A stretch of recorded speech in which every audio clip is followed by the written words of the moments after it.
Hello, bookish friends. In this video, I'll be going through the winners and nominees of Goodreads Choice Awards 2023, and we'll be picking out some books that I want to read across various categories. I normally just choose one from each genre, but let's see if there are more promising titles. So, in here, you can already see the winners, but like I said, I want to see the other nominees. So let's go ahead and view the results.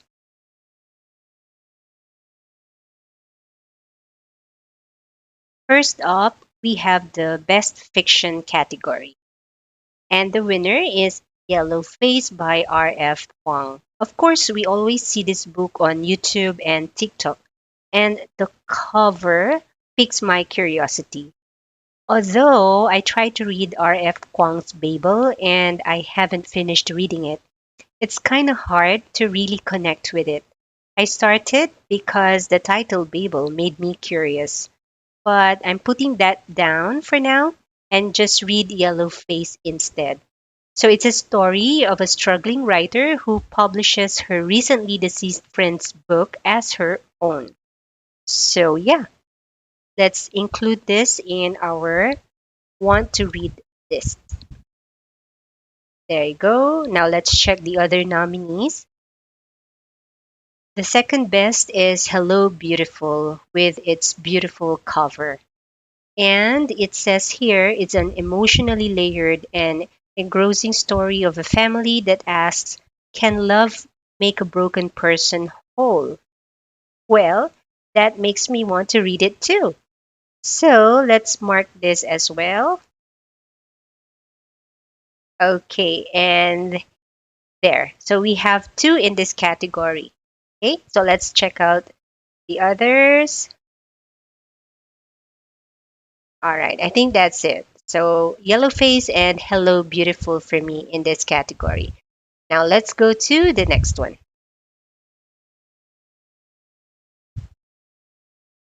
Best Historical Fiction is Wayward by Emilia Hart. I've already read a few historical fiction books, and this is for those who love to explore the past through captivating narratives. The cover doesn't attract me that much. Yes, I'm a cover girl. I always look at the cover of books, but the story seems promising. So it's about three desperate women along three timeline threads, separate but related. Okay, so it's kind of interesting, but I won't mark it just yet. Let's take a look at the other nominees.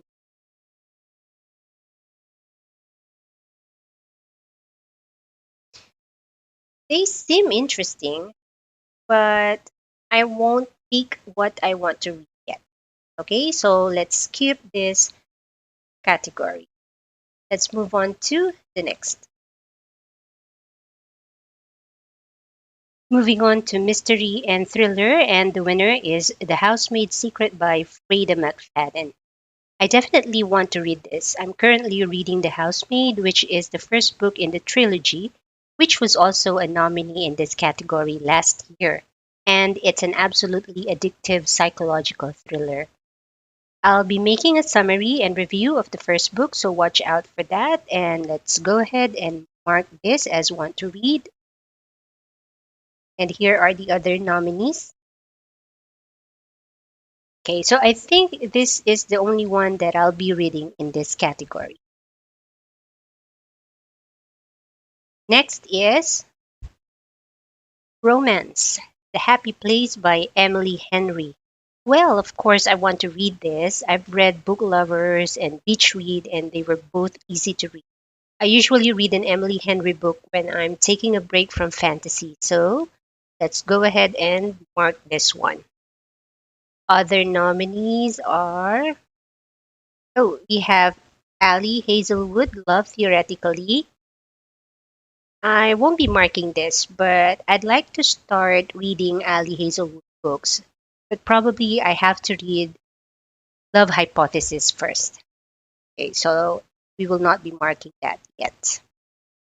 All right, so that's it for best romance. Now let's go to romantasy. This is a new category, or it's called fantasy romance. And we have the fourth wing. Huh. I'm really thinking twice about reading this. I've heard a lot of disappointments with this book, and yet it's the winner. So I still need to consider some more. I'm not putting this in my want to read list yet, and nothing in the nominees interests me. So I'll skip this category. I just finished reading the entire Akatar series and I'm not yet ready for another one. Okay, so let's move on to fantasy.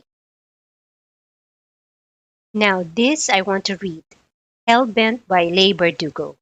Of course, I want to start with Ninth House, Alex Turn number one. I've read Wonder Woman, Warbringer, one of DC Icon's books, and I like how she wrote that book. So, yes for this one. Okay, now here are the other nominees. So, I also want to read Priory of the Orange Tree, and then maybe A Day of Fallen Night. I will make that decision after reading Priory. All right, moving on to science fiction. I have a hard time reading sci-fi. I prefer watching them unless they are really, really interesting.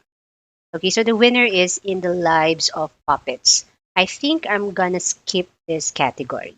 All right, so moving on to horror. Okay, so the best horror book for 2023 is Holly by Stephen King.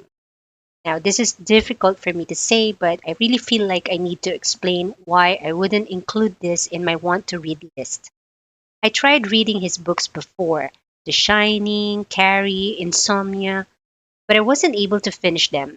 I can't wrap my mind around them. Then I started collecting Bill Hodges' trilogy, Mr. Mercedes, Finders Keepers, and End of Watch, thinking if I have them, it would jumpstart my Stephen King marathon. But still, no. Finally, Fairy Tale came out and was a fantasy nominee last year, so I decided to read and finish no matter what. I almost didn't finish, but I pushed through. I ended up giving it 3 stars. Not great for my first Stephen King. So now I'm not really sure if I would try again with Holly. Or I'll just skip this genre entirely because there's nothing here that I want to read for now. Okay, so now we go to young adult fantasy and sci fi.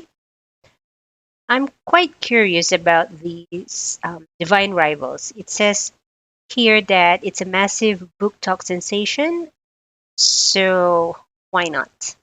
Okay, so let's mark this. Also, in this category, I will include Chain of Thorns because I have decided to start with the Shadowhunter world of Cassandra Clare. I'll start with the Infernal Devices and I'll follow the chronological order of the book. Okay, so there you go. We have two in this category. Now, moving on to young adult fiction. Checkmate by, again, Ali Hazelwood. So I don't know about this because I'm not really into chess, but I might read other books of Ali Hazelwood. Like I said, I'll start with Love Hypothesis. For Jennifer Lynn Barnes, I'll read Inheritance Games first, which was also a nominee in 2020. Moving on to debut novel. Okay, we have Wayward again. So, no, I'll skip this one. Let's go to nonfiction. Poverty by America. I have other nonfiction books that are on my TBR, so I'll skip this one too. Let's go to memoir and autobiography. Wow, The Woman in Me by Britney Spears. Don't get me wrong. I love Britney Spears in high school. I sang her songs and danced to her music, but I'm not that keen on reading her memoir. Not yet, at least. Okay? For Prince Harry Spare, I'm sorry, but I don't really like him. So, no. Okay, let's see. Nothing in this category for me. All right, moving on to history and biography. Wow, these are all heavy reading. I can't do this, so skipping this one as well. For humor, okay, this is Being Henry, The Fonz and Beyond.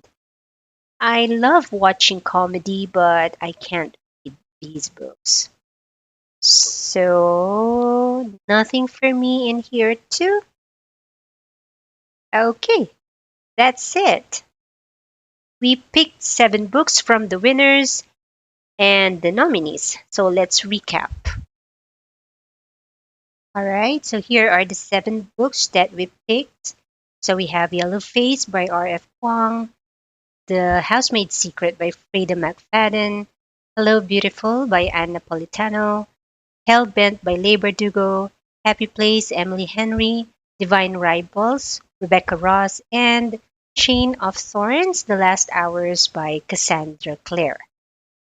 And there we have it, my selection of 7 remarkable books from Goodreads Choice Awards 2023 across different categories. I'm thrilled to dive into these stories and share my experiences and thoughts with all of you, but I'd love to hear from you too. Have you read any of these books or do you have an eye on other nominees? Please share your thoughts on the comments below, and thank you for joining me on this journey through the Goodreads Choice Award selections. Don't forget to subscribe and hit that notification bell to stay updated on my reading adventures. Until next time, happy reading!